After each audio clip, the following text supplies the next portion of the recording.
about to make a lot of people mad. What's up? What's happening? What's going on? Welcome back to Animation Station, your message of anything and animation, including TVs and movies. I'm your host, Jackson Small. Welcome to what might be one of my most controversial reviews of any DC Live, because this is a movie that seems to be very split down the middle. Some people really like it, some people really hate it, and then there's some that are just kind of meh. Me, I am on the strong positive side. Spoiler alert, I loved this one. So, yeah, I may or may not tick off a lot of you with my thoughts on this one, because it is very divisive. And if it's not your thing, I can understand. But me personally, I love this one. I thought it was a great movie. I thought it was a great Batman movie. But it does have a few problems. I have a very, very lengthy review for this one, so sit back, relax, and enjoy. My opinion on this one might be a bit controversial, as it appears to be one of the most divisive of the filmography, but I personally really loved it. Yes, it is pretty raunchy and does have a few issues, but regardless, I had a good bit of fun watching it. With Poison Ivy and Floronic Man posing a global-level threat, Batman and Nightwing are forced to team up with a freshly domesticated Harley Quinn to put a stop to their evil plan. Voice cast is mostly returning actors from previous DC animated films, so the section won't be nearly as long as usual. Kevin Conroy's back once again as Batman, again always a huge plus. Brewster is now Poison Ivy. Kevin Michael Richardson is now Floronic Man. John DiMaggio is Swamp Thing. Trevor Duvall is now Bobby Leibowitz. Eric Bauza is now Wesley, and Robin Atkins Down is now Rhino. No, not the Spider-Man villain, it's someone entirely different. Then for the small handful of new arrivals, legendary Rob Paulsen, who I best know as the voice of the Box Ghost from Danny Phantom, and Raphael from the OG Ninja Turtles. As Harry Goldblum, Lauren Lester reprising his Batman animated series role as Dick Grayson / Nightwing, and Melissa Roach, Bernadette from Big Bang Theory as Harley Quinn. Overall, here the voice acting is really good, but my one disappointment was unfortunately Harley. Roach's performance and delivery wasn't bad, but her voice just didn't really fit, and it had me wondering why they didn't just get Tara Strong. Before going forward, though, I do need to talk about two of the elephants in the room. Firstly, is that if the animation style didn't already give it away, this doesn't take place in the New 52 canon. Instead, this takes place in the classic award-winning Batman the Animated Series canon. More specifically, Season 4, which was renamed The New Batman Adventures. But the differences are that this is directly aimed at adults with a bold R rating, and is also mixed in with homages to the 60s live-action Adam West show as well. As a fan of both shows, both appeal to me. I've stated before I'm a huge Batman fan, so having two of my favorite Batman shows mixed together into a movie, yeah, you already have me very, very happy. And then the second thing I have to address is the most infamous scene of the movie that I got spoiled about years in advance because the internet does not know when to shut their mouths. There is another screwing scene for the second R-rated solo Batman film in a row. But there's a big difference this time.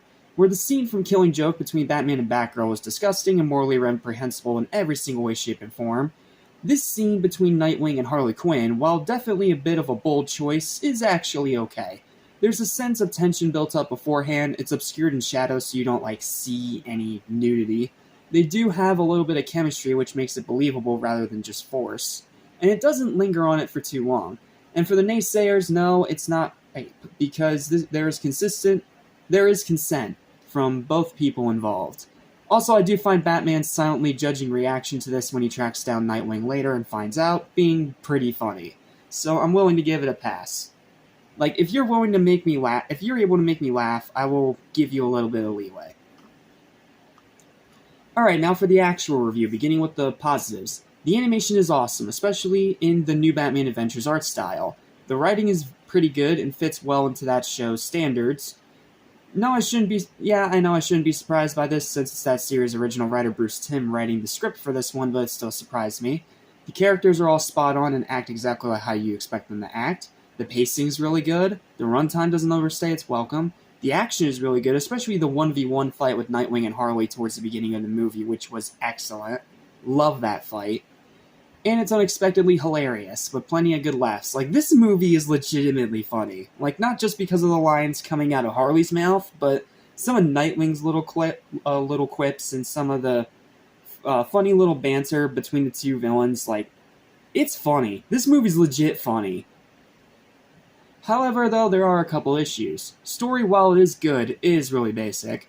The ending, while pretty action-packed and funny, feels a bit anticlimactic, because you don't really see an actual ending. It's a little hard to explain, but you'll understand it once you see the movie. Music is just okay, and the whole bar scene is hit or miss. Harley's song is good, and the 60s homage with Batman was hilarious, but it just goes on a little bit too long. Also, there is a cringy fart joke, which just felt really out of place. Though Batman's smell like discipline line did get a laugh out of me. Again, like, some of these moments may seem a bit eye-rolling, but something about the dialogue and the lines that they give some of the characters manages to actually make those moments funny, which is usually hard to do.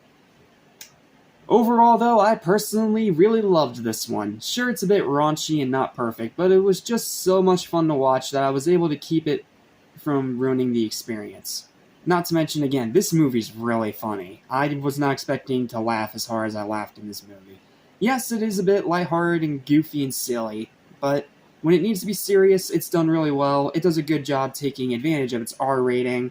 It has a good adult scene this time instead of something disgusting and morally reprehensible.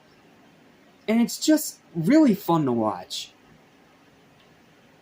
Like, if Tara Strong was Harley Quinn, I'd probably give this a little bit of a higher score, but as it is, with Rauch's good, but just not really fitting performance of the character, it's honestly my only big gripe. Outside of that, this is a fantastic film that I had a great time watching, and I think you should have a great time watching too, especially if you are a huge fan of Batman TAS / the New Batman Adventures, because it fits really well into that style. So, final verdict for me for Batman and Harley Quinn is going to be a high, controversial, but in my opinion very well deserved 8.5 out of 10. I really enjoyed it, but I respect your opinion if you think differently.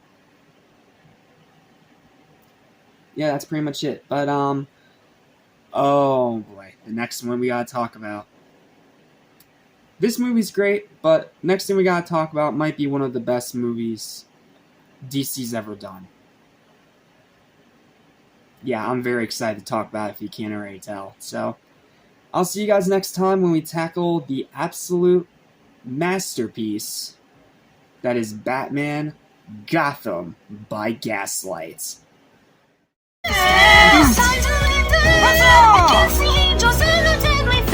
We cannot take it anymore. The time is coming to go. Prepare, fight, we're ready for.